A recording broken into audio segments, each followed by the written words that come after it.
بسم اللہ الرحمن الرحیم۔ السلام علیکم معزز طلباء کرام، آپ سب کیسے ہیں؟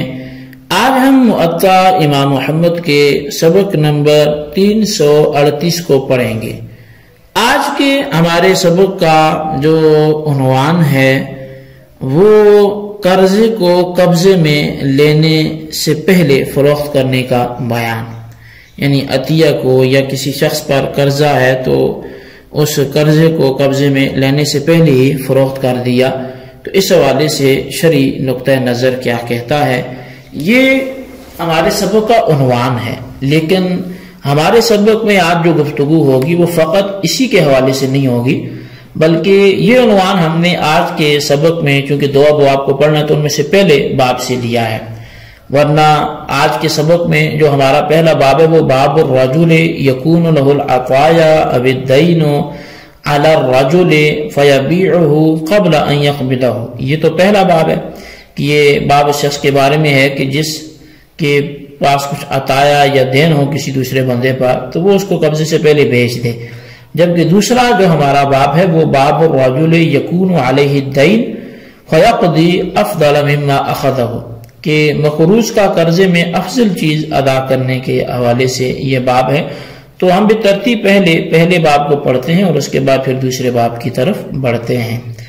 امام محمد رحمۃ اللہ علیہ لکھتے ہیں اخبرنا مالک اخبرنا یحیی بن سعید انہ سمع جمیلا المؤذن یقول لسعید بن المسیب انی رجل اشتری هذه الارزاق التي يعطيها الناس بالجار فابتاعوا منها ما شاء الله ثم أريد أن أبيع الطعام المضمون علي إلى ذلك الأجل، فقال له سعيد أتريد أن توفيهم من تلك الأرزاق التي ابتعت؟ قال نعم، فنهاه عن ذلك۔ امام محمد رحمۃ اللہ علیہ آپ بیان فرماتے ہیں کہ ہمیں یحییٰ بن سعید سے خبر دی کہ امام مالک نے اور انہوں نے جمیل مؤذن کو حضرت سعید بن مسیب رضی اللہ تعالیٰ عنہ سے یہ پوچھتے سنا کہ میں ان غلہ جات میں سے جو مقام جار میں لوگوں کے لیے عطیہ جات ہوتے ہیں ان غلہ جات میں سے خریدتا ہوں جس قدر اللہ چاہتا ہے، پھر میں چاہتا ہوں کہ اسی غلے کو ایک معیار مقرر کر کے فروخت کر دوں۔ تو سعید بن مسیب رضی اللہ تعالیٰ عنہ نے فرمایا کہ کیا تو اس غلے سے لوگوں کو ادا کرنا چاہتا ہے جو تو نے ان سے خریدا؟ جمیل نے کہا ہاں۔ تو سعید بن مسیب رضی اللہ تعالیٰ عنہ نے ایسا کرنے سے اسے منع فرما دیا۔ قال محمد لا ينبغي للرجل اذا كان له دين ان يبيعه حتى يستوفيه لانه غرر فلا يدري ايخرج ام لا يخرج وهو قول ابي حنیفہ رحمت اللہ علیہ۔ امام محمد رحمت اللہ علیہ فرماتے ہیں کہ کسی کے لیے یہ جائز نہیں ہے کہ وہ قرض والی چیز کو بغیر قبضے میں لیے آگے بیچے، کیونکہ یہ فریب اور دھوکہ بنتا ہے، کیونکہ اس میں کیا معلوم کہ وہ پورے کا پورا وصول ہو جاتا ہے یا نہیں ہوتا۔ یہی امام اعظم امام ابو حنیفہ رضی اللہ تعالیٰ عنہ کا قول ہے۔ اخبرنا مالک اخبرنا موسى بن میسرة انه سمع رجلا يسأل سعيد بن المسيب فقال انی رجل ابيع الدين وذكر له شيئا من ذلك، فقال له ابن المسيب لا تبيع الا ما ابيت الى رحلك۔ امام محمد رحمۃ اللہ علیہ فرماتے ہیں کہ ہمیں امام مالک نے موسیٰ بن میسرہ سے خبر دی ہے کہ انہوں نے حضرت سعید بن مسیب رضی اللہ تعالیٰ عنہ سے ایک شخص کو یہ پوچھتے ہوئے سنا کہ میں قرض کو فروخت کرتا ہوں۔ اس نے اس کی کچھ وضاحت کی، اس پر حضرت سعید بن مسیب رضی اللہ تعالیٰ عنہ نے فرمایا ایسی چیز کو مت فروخت کر جب تک وہ تیرے قبضے میں نہیں آ جاتی۔ قال محمد وبه نأخذ لا ينبغي للرجل ان يبيع دينا له على انسان الا من الذي هو عليه لأن بيع الدين غرر لا يدرى أيخرج منه أم لا وهو قول أبي حنيفة رحمة الله عليه۔ امام محمد رحمۃ اللہ علیہ ان حدیث کے لکھنے کے بعد آپ فرماتے ہیں کہ ہمارا ایسی بار عمل ہے کہ کسی کے لیے اپنا وہ قرض جو کسی دوسرے کے ذمہ ہے اس کی فروخت جائز نہیں ہے. ہاں اس شخص سے فروخت ہو سکتا ہے کہ جس پر وہ قرض ہے، کیونکہ کسی دوسرے کو قرض فروخت کرنے کی صورت میں دھوکہ موجود ہے. کیا وہ جانتا ہے کہ دینے والا پورا دے گا یا نہیں دے گا؟ یہی قول امام اعظم امام ابو حنیفہ رضی اللہ تعالی عنہ کا بھی ہے. تو بہرحال مذکورہ ان دونوں آثار کا خلاصہ یہی ہے کہ قرض کی قبضے میں لینے سے پہلے فروخت جائز نہیں ہے. مطلب یہ ہے کہ کسی نے کوئی چیز کسی سے خریدی، وہ اسی چیز کو آگے کسی اور کے پاس فروخت کرنا چاہتا ہے تو یہ اس وقت تک ایسا نہیں کر سکتا جب تک کہ پہلے خود اپنے قبضے میں اسے نہ لے لے. امام محمد رحمۃ اللہ علیہ نے اگرچہ دونوں آثار قرض کے متعلق ذکر فرمائے ہیں، عطیہ جات کے بارے میں کوئی روایت نہیں لائے، حالانکہ موضوع جو ہے وہ باب میں عطیہ اور قرض دونوں تھے. اس سے ہم یہ نتیجہ نکال سکتے ہیں کہ عطیہ جات اور قرضہ جات دونوں کا حکم ایک جیسا ہی ہے. وہ یہ کہ جب تک عطیہ پر یا قرض پر وہ لینے والے کا قبضہ نہ آ جائے تو اس سے قبضہ میں لیے بغیر کسی اور کے ہاتھ فروخت کرنا دھوکے کے ضمن میں آنے کی وجہ سے ناجائز ہوگا. تو بہرحال یہ پہلا باب تھا جو ہمارا یہاں پہ آ کے مکمل ہوا، اور ہمارے آج کے سبق کا عنوان بھی اسی باب کی مناسبت سے قائم کیا گیا تھا. جبکہ ہمارا دوسرا جو باب ہے، باب الرجل یکون علیہ الدین فیقضی افضل مما اخذہ، کہ یہ جس شخص پر قرض ہو تو وہ جتنا جیسی قسم کا اس نے لیا تھا اس سے وہ اچھی قسم کا آگے دیتا ہے. تو اس حوالے سے جو ہمارا یہ باب دوسرا شروع ہو رہا ہے، تو اس حوالے سے پہلی حدیث پاک جو ہے وہ امام محمد رحمۃ اللہ علیہ بیان فرماتے ہیں کہ اخبرنا مالک اخبرنا حمید بن قیس المکی عن مجاہد قال استسلف عبد الله بن عمر من رجل دراهم ثم قضى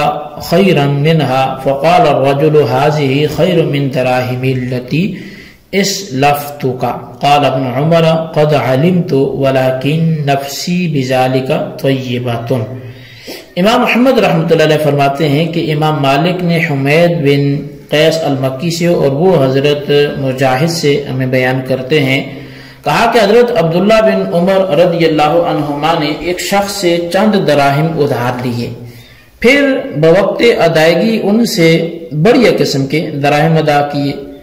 یہ دیکھ کر وہ شخص بولا کہ آپ کے یہ ادا کیے جانے والے دراہم میرے ان دراہم سے کہیں زیادہ بہتر ہیں جو میں نے آپ کو قرض میں دیے تھے. تو حضرت عبداللہ بن عمر رضی اللہ تعالیٰ عنہ نے فرمایا مجھے یہ بات اچھی طرح معلوم ہے لیکن میرا ضمیر اس پر بہت مطمئن ہے، یعنی میں نے اپنی خوشی سے یہ دیے ہیں. اخبرنا مالک اخبرنا زید بن اسلم عن عطاء بن یسار عن ابی رافع ان رسول اللہ صلی اللہ علیہ وسلم استسلف من رجل بکرا فقدمت علیہ ابل من الصدقة فأمر أبا رافع أن يقضي الرجل بكره فرجع إليه أبو رافع فقال لم أجد فيها إلا جملا رباعيا خيارا فقال له أعطه إياه فإن خيار الناس أحسنهم وضاء. امام محمد رحمۃ اللہ علیہ فرماتے ہیں کہ ہمیں زید بن اسلم سے امام مالک نے بیان کیا اور وہ عطا بن یسار سے اور وہ حضرت ابو رافع سے خبر دیتے ہیں کہ رسول کریم صلی اللہ علیہ وسلم نے ایک شخص سے 9 عمر اونٹ قرض لیا، پھر آپ کے پاس کہیں سے صدقے کے اونٹ لائے گئے تو آپ نے ابو رافع رضی اللہ تعالیٰ عنہ کو فرمایا کہ فلاں شخص سے جو میں نے قرض میں اونٹ لیا تھا ان اونٹوں میں سے اس کی ادائیگی کر دو. تو حضرت ابو رافع رضی اللہ تعالیٰ عنہ اونٹوں کو دیکھ کر واپس حاضر خدمت ہوئے اور عرض کرنے لگے کہ ان اونٹوں میں تو تقریباً سبھی اچھے اور 4 سالہ ہیں، فرمایا ان میں سے اسے کوئی ایک دے دو، بے شک بہترین انسان وہ ہے جو قرض کی ادائیگی میں بہترین ہو. قال محمد وبقول ابن عمر نأخذ لا بأس بذلك اذا كان من غير شرط اشترط عليه وهو قول ابي حنیفہ رحمت اللہ علیہ. امام محمد رحمت اللہ علیہ فرماتے ہیں